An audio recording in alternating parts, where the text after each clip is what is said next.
Welcome to Your Gen Z Coworker, the podcast where we break down the workplace and focus on what truly matters, building well-being into your career, prioritizing life over work, and staying true to yourself. Hosted by me, Emily, a fellow Gen Zer who's been there, done that, and still figuring it out.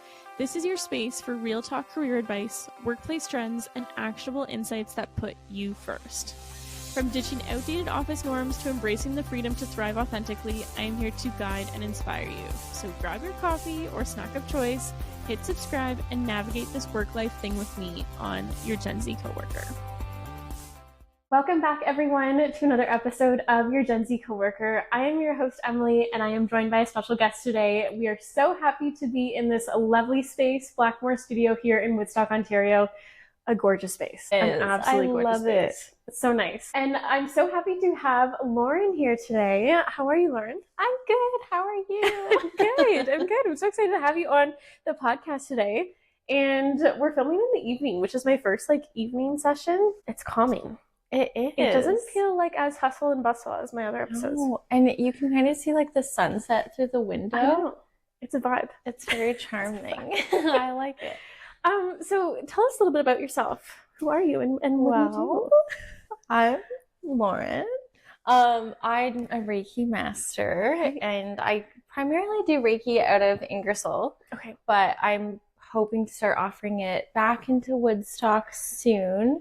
So Reiki healing is essentially just a spiritual form of healing. Most people would call it an alternative therapy or a therapeutic modality, but it focuses exclusively on energy. So my job is to kind of just clear your energy, make sure that you're calm, relaxed, stress-free, and also doing a little bit of trauma work as well. So what led you to Reiki? What led you to do this and to start your own business? Well, I was very young. I was, I think, 10 or 11. I had gone through some pretty rough things in childhood. I had tried traditional therapy, and I just found that there was an emphasis on just really sitting with the emotion instead of all that I wanted to hear essentially from somebody was that it was going to be okay and that I had hope. There was something out there for me to work towards. And I just found I didn't find that from therapy. So I actually just, one day my mom had been working with someone who said her sister did Reiki. She's like, would you like to try this? And I was like, sure. So I was 12, I think. And I went to Reiki for the first time and I just fell in love with it. Because it's such an emphasis on healing, and just healing from trauma, not letting that define you and letting that kind of shape your life. So I just started going all the time.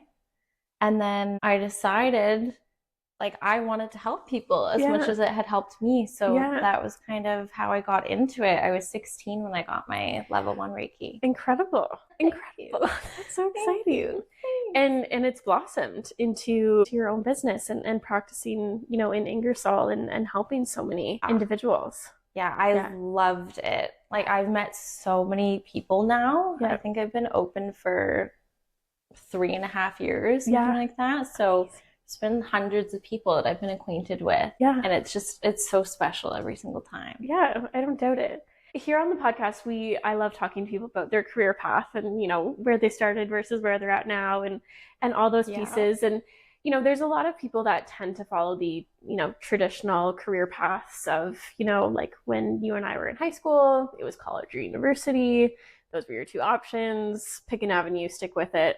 Work there for 30 years, right? But that's not the reality for a lot of us. And I think of the younger generation too, we have started to realize all the different opportunities that are out there, right? There's not just one path for someone. So what was the turning point for you to choose to start your own business, to choose to take that leap instead of just saying, I'm passionate about it, I like, practicing it, but what kind of took you to that next level to say, this is an avenue that I want to explore?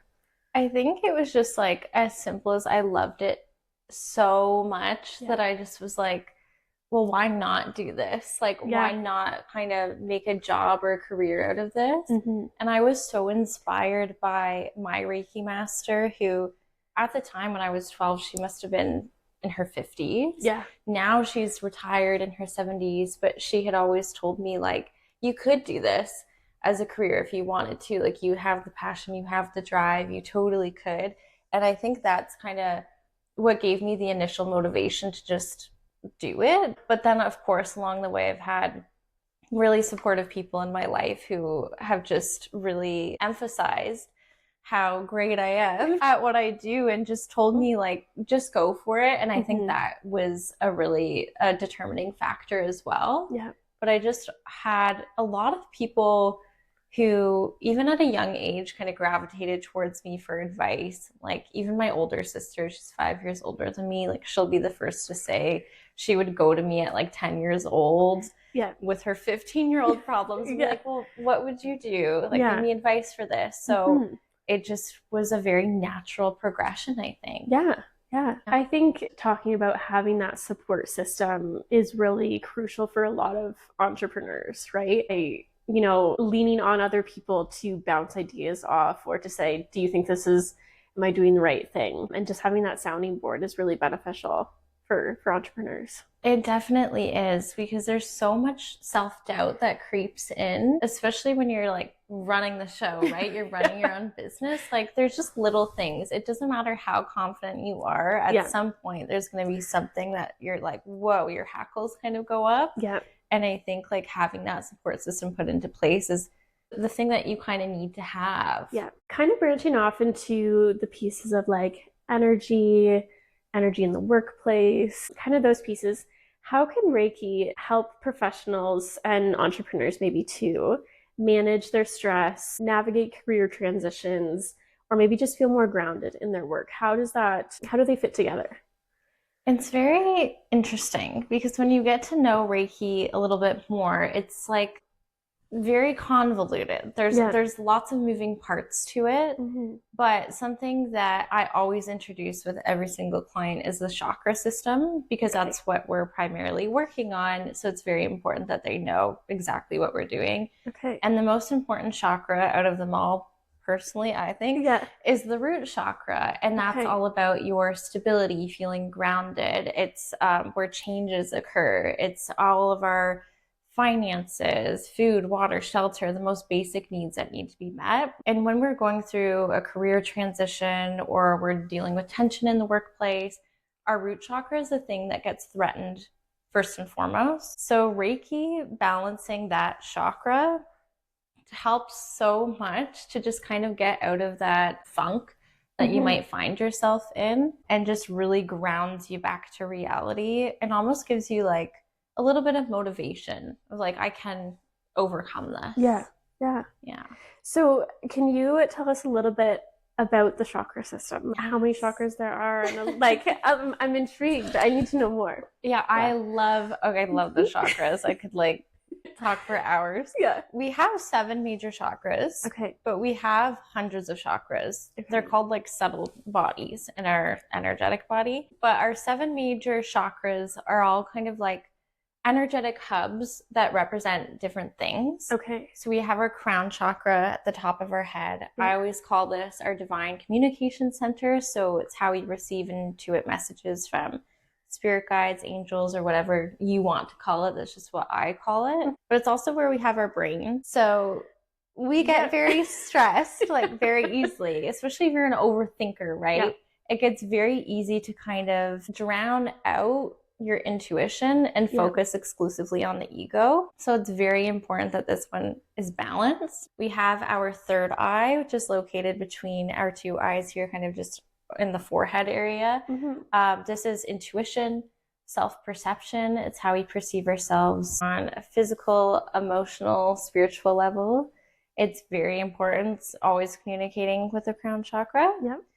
We have our throat chakra, which is our communication center. So it's how we communicate with other people, but it's also our communication with self. So this one actually gets quite blocked, I would say, the most. Like I would encounter the most blockages here, especially in women, because we often find it challenging to like authentically articulate ourselves and maybe even like advocate for ourselves in situations that we need to. So an important one to try and keep open.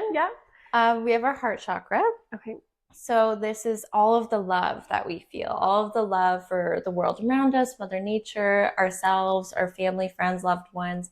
But it's also where we hold on to a lot of deep emotional pain and hardship, some deeper traumas.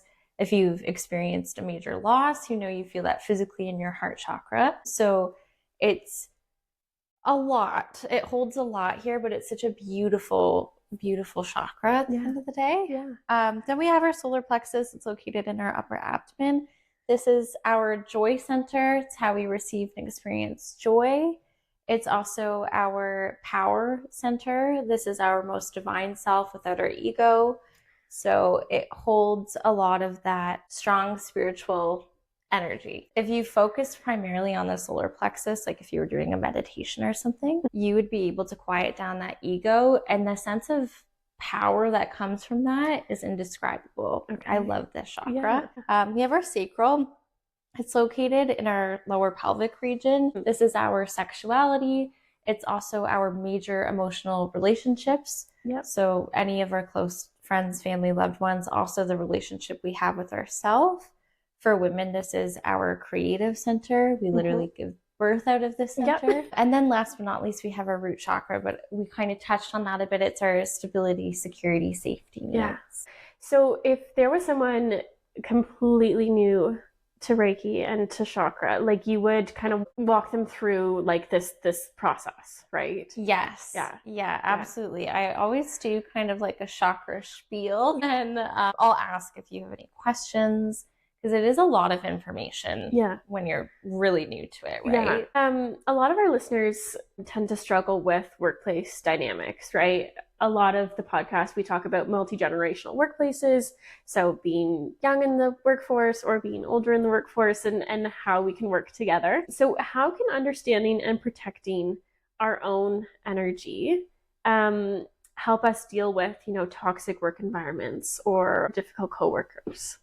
I think it's very interesting, because if you're not really aware of how other people or a situation is affecting your energy, you can actually off-put a lot of energetic loads that kind of transmutes itself into your home life as well, or your personal life. So it's kind of like a matter of becoming aware of, how is this impacting me? How is this person impacting me? How am I feeling at the end of the day? When I go home, am I energized? Am I invigorated? Or do I feel like I just ran a marathon and I don't want to go back to work tomorrow? I think a lot of us aren't actually even aware of how energy can impact us that profoundly. And the first step is just to be aware of it in order to change it. Once you're aware, then you can kind of identify, well, maybe this isn't the right workplace for me, or maybe it's not the right job within the right workplace. There's so many different elements into it. Yeah. Do you find with, the individuals that you see, that there are commonalities, I guess, in people?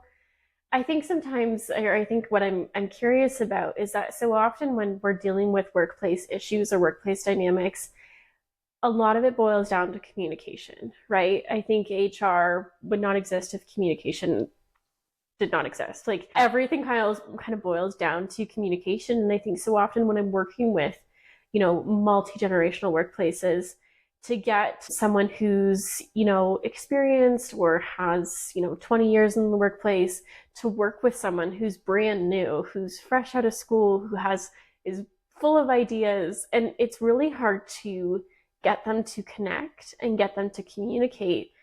But I think like our own energy kind of plays into how those interactions take place and how we communicate, I guess. Absolutely. Yeah, I would definitely agree with that. I think too, it's easy to get into your own head about things, right? And take things personally. Like if someone says something to you, like, I don't know, you're stupid or you're ugly or whatever, the first thing you're going to do is really take that personally and be like, well, what did that person see in me that I don't like, right? And you kind of make this agreement with yourself that becomes a belief system. And it's just like these little small pieces of resistance that cause us to have miscommunication. So it's like in a way, we almost self-sabotage when we're trying to connect with another person or communicate with someone within the workplace. Yeah. It's very hard if someone poses an idea that you don't necessarily agree with.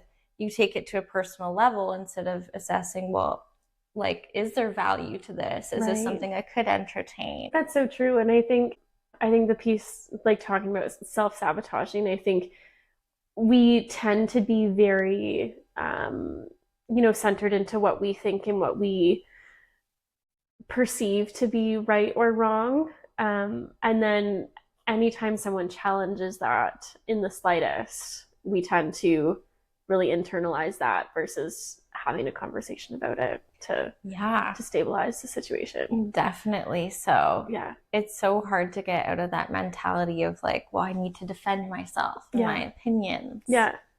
For someone who's brand new to energy work, do you have, one simple practice that they can incorporate into their routine to feel more balanced? I would say like it comes back to communication, but more so communication with your higher self, your spirit guides and angels, or whatever that system looks like to you. But that's actually the thing that I would recommend to anyone that walks through my doors is like get communicating, because we have free will.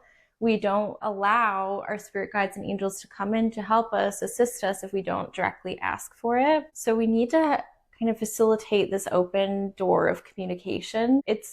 Relationships are a two-way street, even when it comes to like metaphysical things, right? Yeah. So it's so important just at the end of the day, like doing a check-in, and you don't even have to say it out loud. It can just be an internal dialogue of like, well, what was I grateful for today? What are some things I would like to work on? Is there something that I need to ask for help with? And getting really comfortable for asking for that assistance. That's just like the simple, most basic practice that you could do for yourself. So you've built a business around healing and alignment with yourself and helping other people feel more aligned. What advice would you have for someone who wants to pursue a career in something a little unconventional, I guess I'll say? And maybe what have you faced since starting this business that you've learned from that? I think like it's really challenging to kind of start something that's a little bit more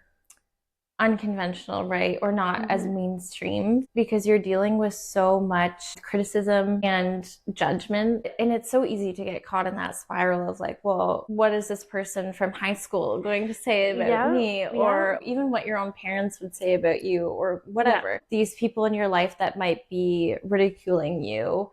It's very hard to get past that initial doubt. But if you're passionate about it, and you just have this feeling, like this intuitive feeling, I need to do this for me, then just do it. Yeah. And it's like, I love Reiki because I love helping people. But I think what makes a great healer is recognizing that it's helping me just as much as it's helping other people. So the whole reason why I started Light and Lau was because I'm helping other people, but it sparked so much within me of like feeling that love for myself, for the world around me. And if I had listened to a lot of the criticism I had during my early days, I never would have had it up and running off the ground. I still get that today of like people criticizing Reiki or like questioning the legitimacy of it. But it's just kind of like, well, if it's for you, it's for you. And if it's not, it's not. So it's just about finding that group of people that gravitate towards whatever energy you're outputting, right? And not really listening to whatever Tom, Dick, or Harry has to say about it. Yeah, and I think too, when I'm helping people in their career journey, I really try and help them focus on, what are your strengths and what are your passions, and what can we merge together to find that right career path for you, right? Because I think when we're using our strengths and we're feeding into, not, you don't have to feed into all of our passions, but I mean, if we're feeding into one of them, something that gives us that little bit of purpose, that's what makes a career, in my opinion. And I think the only way you get to that point is when you're being authentically yourself. Absolutely. Yeah. which is hard. Oh my God, it's hard. It's so hard because even as you age, you're like, well, what parts of me from 16 do I want to carry forward? And what parts of me from 20 and whatever age, right?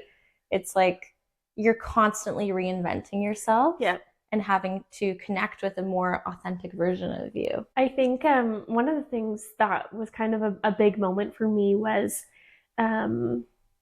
it was last year, 2024, and I had kind of started really leaning into like the Gen Z side of things, right? I was constantly being met with, you're too young, you're a female, like, what are you doing in this field? You don't know enough, you don't totally have the education, like, how are you doing an HR business? And it took a conversation with a couple of people, but they kind of opened my eyes to being like, Gen Z is the generation that companies are going to be hiring for the next 20, 25, 30 years. Yeah. So if they don't understand this generation, how do they see their business being sustainable, right? Because if you don't have employees, you don't have a business. And that was kind of a point for me to be like, you know what, I'm going to embrace this Gen Z thing. And when I embraced being who I am, being young, being a female in the field, bringing my bubbly, colorful self into places, that's when my business started taking off.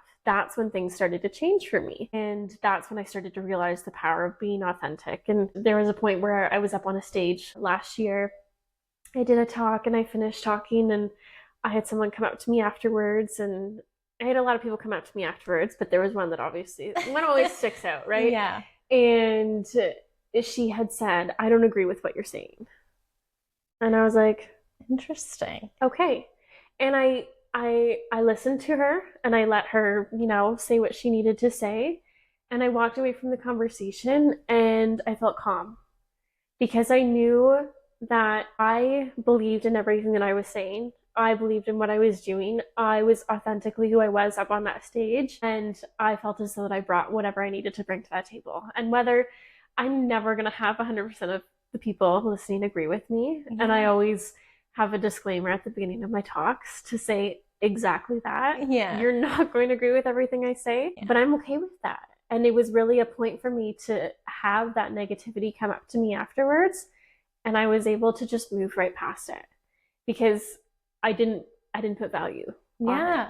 But I just really felt in myself that being authentically who I was and bringing that up on that stage, that's all I was there to do. Yeah, that's so true. Like, if you don't put any stock into another person's opinion, it holds no power over you. Yeah. And that's really how you reclaim your power and define what authenticity is to you. Yeah. I love that. So have you ever had to push past self-doubt in your business? I'm like, yeah, for sure. And how do you stay confident in your path, even when those challenges kind of come up? Well, absolutely. Yeah. I've encountered self-doubt. I think it's hard when it comes to working within kind of the metaphysical space, because you're always questioning, or at least I can speak for myself. Yeah. Like, is this person doing it better than me? Like, why am I not able to receive messages as clearly, or whatever it is, right? There's always these little things that pop up. But to overcome that, I found I just needed to focus on, like, similar to you, like what my strengths are and like what I'm really passionate about and what I believe in, what I can bring to the table, instead of just letting that inner dialogue facilitate how I'm feeling about myself. It's like, I think we don't realize that we actually have so much power over our thoughts, and our thoughts dictate our entire belief system. So if we're able to change our thoughts, we can change literally everything about us, everything in our world. It changes. So at some point, and I can't really even pinpoint it, I think I just was like, you know what? I love doing this. I'm passionate about it. I don't really care what anyone else has to say. And even if it was like praise as well. If you are choosing not to believe in the negativity, that also means you can't, like, you have to take everything with a grain of salt, right? Yeah. Because at the end of the day, it's just one person's opinion and it doesn't define who you are. No. Yeah, I think that's true. And I remember reading something about that early on in my business, and I want to say it was like Gary Vee or something, like some business guru that I was following early on in my in my business journey, and I remember seeing show no emotion or show no value to positive praise and show no value to negativity that you receive. Yeah. And I remember seeing that early on in my business, and I had just started my Instagram account, and I was like, oh my God, the likes, and it means everything, and views mean everything, and how many people share means everything. But you start to realize that it doesn't matter. And the number of followers you don't have, it doesn't matter. And if you're not putting so much value on those metrics that you can't control, you really start to find like the true value within yourself in what you're doing, especially as like a service-based business. Definitely. So I think that's a huge part of it, is relinquishing that illusion of control, right? Yeah. It's so challenging, but then so freeing. Yeah. Once you just don't really pay attention to it anymore. And I wish I could say that I'm like, I don't care. Yeah. But obviously, if I have a reel that goes over like 2,000 views, I'm like, okay, I'm fine. Yeah. Everything's fine. We're doing good. But it's hard to push past that, because so much of what we do like is through social media, is through, you know, likes and comments and interactions you have constantly through social media, because that's how you grow a business these days. That was like actually a huge pill for me to swallow. Back when I opened my business, I remember talking to my sister-in-law about it, and she is like social media powerhouse. Yeah. So she was like, well, you should market yourself, like put yourself out there. And I was like, well, I don't really want to. Yeah, like the people who want to see me, like, will come to see me. And I do believe that to a certain extent. Yeah. However, there's definitely value in like having a social media presence, putting yourself out there, and finding that authenticity within whatever you're creating, right? Yeah. That was so hard for me. Like, I've rebranded like I don't know, like however many times. Me too. Yeah, it's hard. Yeah, because you're marketing yourself, not just a business. Yeah. You have to show people like, this is what I bring to the table, and this is what makes me unique. Yeah. And that I always struggled with. I was like, well, I'd much rather just like hang out in the corner, have no one perceive me, you know. Yeah. No, it's totally true. What's one thing you wish more people understood about energy work and spiritual wellness? That it's something that you can't really ignore, and it's applicable to absolutely everybody. Okay. And it's like, it's so funny because people are like, well, how can you prove that it's real? And I'm like, well, how do you prove that a feeling is real? Because when you leave that space, you feel calm, relaxed, stress-free. I hear that all the time, that I helped people overcome sadness or anger, whatever emotions that they're holding on to. You can't tell me that that feeling isn't real, right? Yeah. And it doesn't really matter then so much about the process, so long as when you're leaving that space, that's how you feel. But it's tough, I think, for people to put stock into something they can't physically feel, or that's not physically tangible, right? Or even is like scientifically broken down. I totally understand that. It's having a lot of faith in something that you're like, whoa, can I even put faith into this? But it's applicable to everyone, and energy impacts literally everything. Like everything. When you get up in the morning, your first thoughts of the day impact you that entire day. And it could even impact your entire month if you don't let those thoughts get back in rein. You know what I'm saying? You're like, wait. Yeah. That totally makes sense.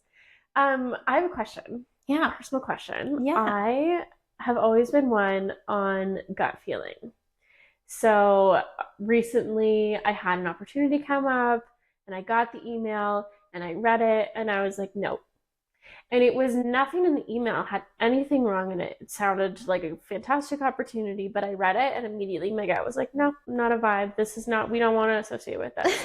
And anyways, I ended up turning down the opportunity after I did some investigation first to make sure that my gut was like, saying the right things to me. But I was like, Yeah. I was like, no, it doesn't feel right to me. What is your stance, like leaning into your gut? Like, is that something that we should put focus on? Absolutely. Intuition is everything. And I will always say that to my clients as well, because I'll have messages from guides come up or spirits or whatever.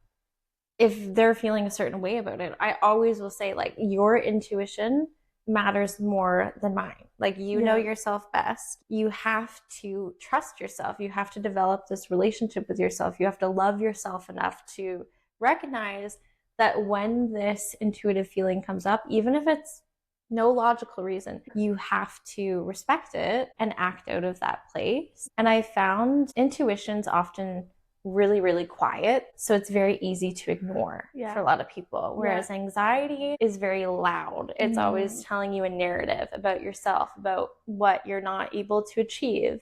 And I think that's the key difference, is like listening to that quiet little voice with maybe no logical reasoning, without letting this big anxiety bubble get in the way of making a decision.